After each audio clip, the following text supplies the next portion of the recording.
Right, so this last video in our look at the topic on wave-particle duality will look at the concept of matter waves and the thing called de Broglie's hypothesis. So in earlier topics we've seen that light can behave as both a wave and a particle, and in the latter we call that the photon model of light because we treat light as being a stream of particles called photons. Now, if light can be both a wave and a particle, then why can't regular matter, which we normally think of as being particles, things like electrons and protons, why can't they also behave like waves? So it was this idea that a guy called Victor Louis de Broglie, not de Broglie, proposed in 1923 as part of his PhD thesis. So de Broglie said that all matter, so that's anything that has a mass, like an electron or a proton, has both wave and particle properties. And that means that sometimes things like electrons can behave as waves, and we can refer to these as being matter waves. Now, we can derive an expression for the wavelength of a matter wave by looking at the formula that we used earlier in the year for the momentum of a photon, which was P, the momentum, equals h over lambda, where h is Planck's constant and lambda is the wavelength of the photon. Now, de Broglie's idea was to say, well, what if we applied that same formula to a particle, something with mass like an electron? Now, we know that for objects that have mass, P also equals mv.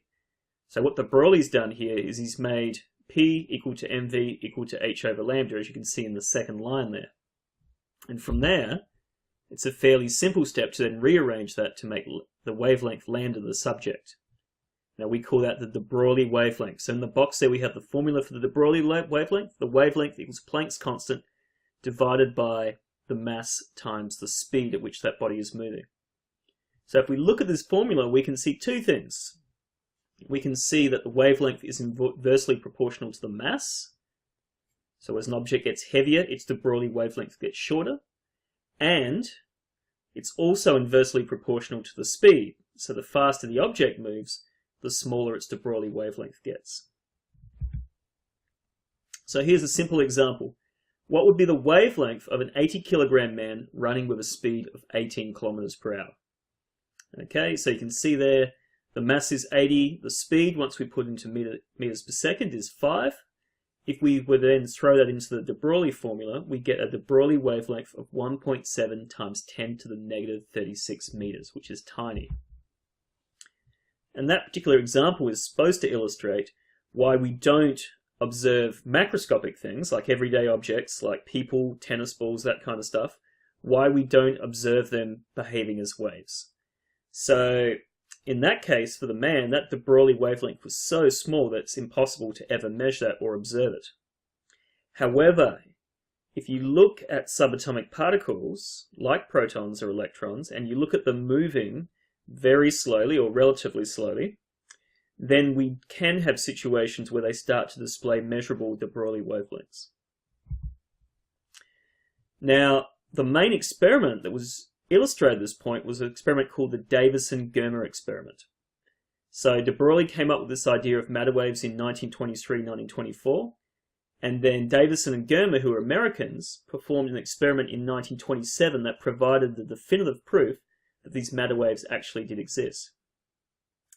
So once that experiment had been done, de Broglie, I think 2 years later, received the Nobel Prize for showing this, and Davison received the Nobel Prize for performing this experiment a couple of years after that. So how does this experiment work? Well, on the right here we've got a simplified sort of experimental setup. You have a filament which is heated, very similar to the Teltron experiment, and that brings electrons to the surface of the filament. From there they can then be accelerated across a vacuum chamber to strike a target. Now in this case, the potential difference that's used to accelerate these electrons is much lower than what we use for the Teltron experiment. So, tens of volts. And the reason for that is the electrons have to be moving relatively slow in order for their de Broglie wavelengths to be useful. Okay, so they accelerate across that gap, they gain kinetic energy and speed in doing so, and then they strike a very tiny crystal of the metal nickel. Now, from there, those electrons are, well, they're not reflected, but we can think of them as being reflected outwards.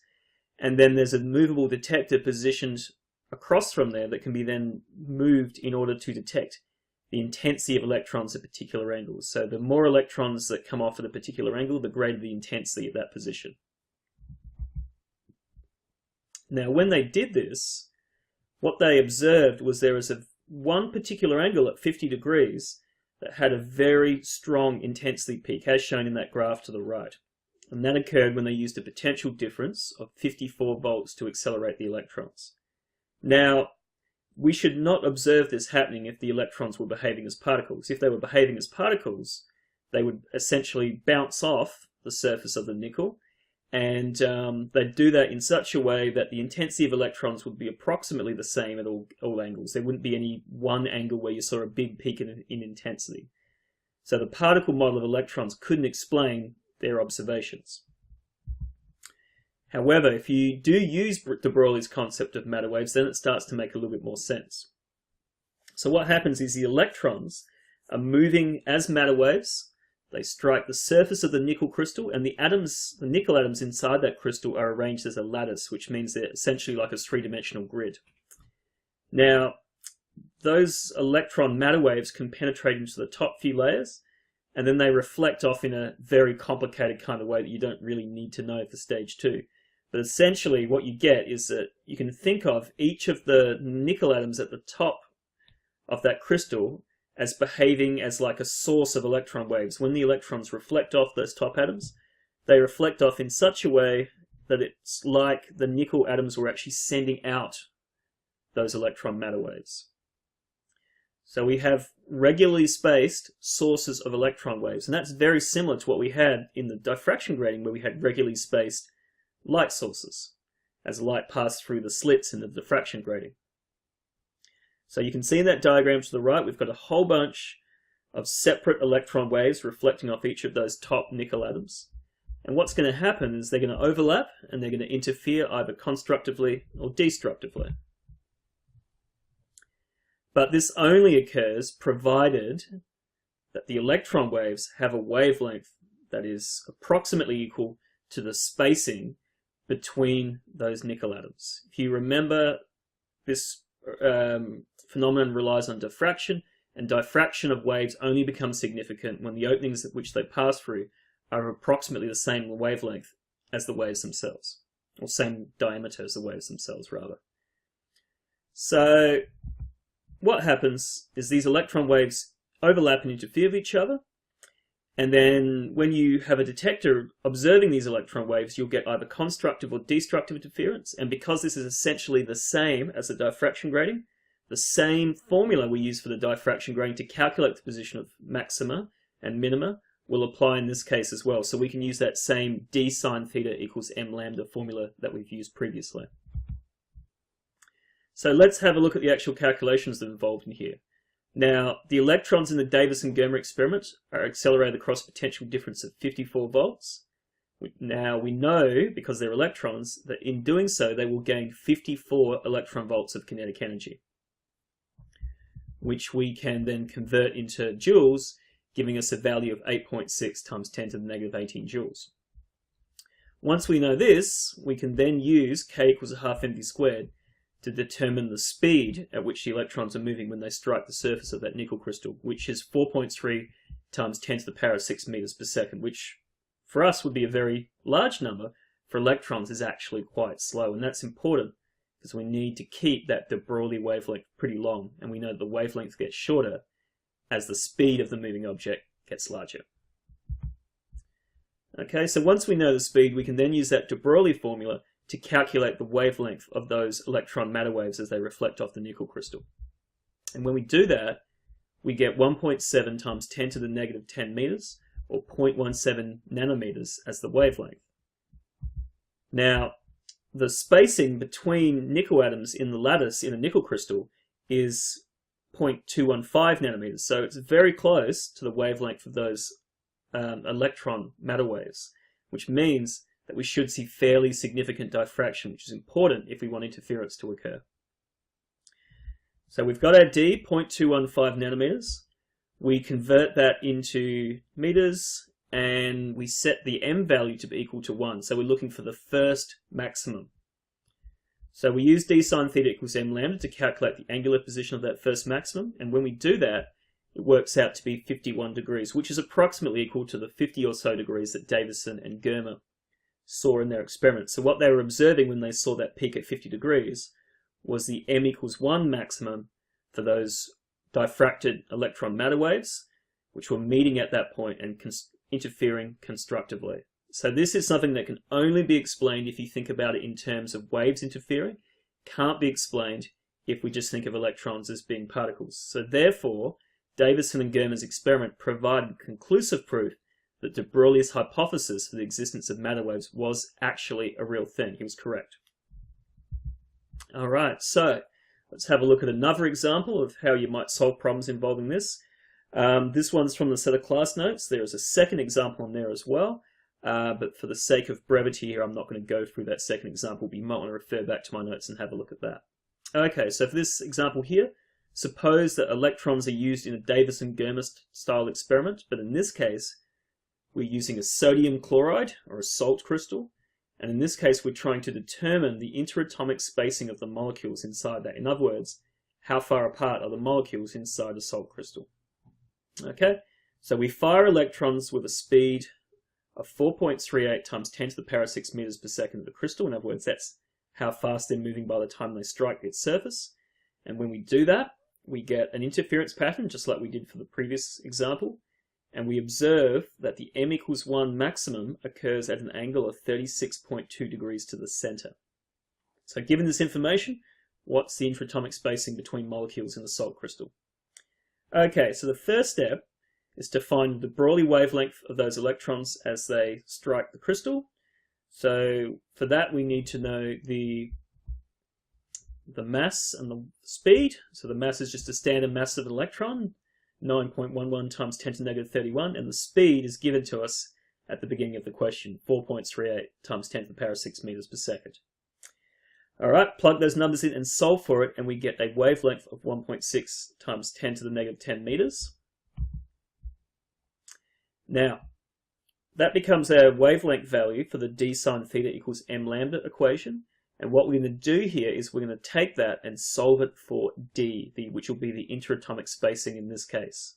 Because those sodium molecules are acting a little bit like slits, so that would be the slit separation. It'd be like what we had when we looked at Young's double slit. Okay, so we rearrange it to get d equals m lambda over sine theta. We set m to be equal to 1. We put our values for wavelength and our value for theta from the question in there. And then when we solve for that, we get 2.81 times 10 to the negative 10 meters, or 0.281 nanometers. So that's the spacing between molecules in that salt crystal. So this is obviously just an example to show you how to use the formulae, but these kinds of experiments, either using electron waves or sometimes using X-rays and scattering them off a crystal, are experiments that real scientists and engineers do in order to determine the atomic spacing, and also not just that, but also how they're arranged. So nickel and salt, the molecules and the atoms are arranged in a regular 3D lattice, but in other substances they might be a bit more of a strange shape. So for example, the way that we know that DNA forms a double helix is a similar experiment was done in the 1940s. I want to say 1950s actually, and that was done by shooting X-rays at a crystal of DNA and then looking at how they were diffracted off that. So they weren't using electrons in that case, they were using X-rays, but the principle is the same. By looking at the interference pattern that was observed when those X-rays diffracted off the crystal, they were able to then determine that the only possible shape for DNA molecules which could give that interference pattern was a double helix. And that's the analysis of those results is what gave Crick and Watson the Nobel Prize for discovering the structure of DNA. Okay, now the last little bit we need to look at in this little video is we need to look at the double slit experiment again. We looked at that earlier when we talked about photons.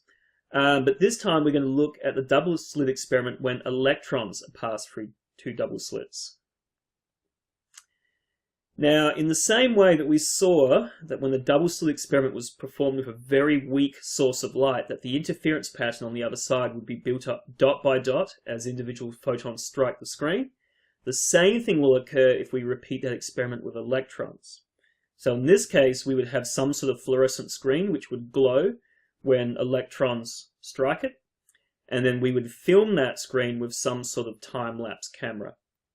And in order for this to work, the slit width and the slit separation have to be approximately equal to that de Broglie wavelength. Otherwise, we won't see diffraction occurring, and therefore we won't observe the wave nature of electrons. We'll just be observing the particle nature instead, which wouldn't produce that particular interference pattern. So the picture on the right here shows the interference pattern being built up over time. So from A to D takes approximately 20 minutes, and each of those dots represents a single electron striking the viewing screen and causing it to fluoresce.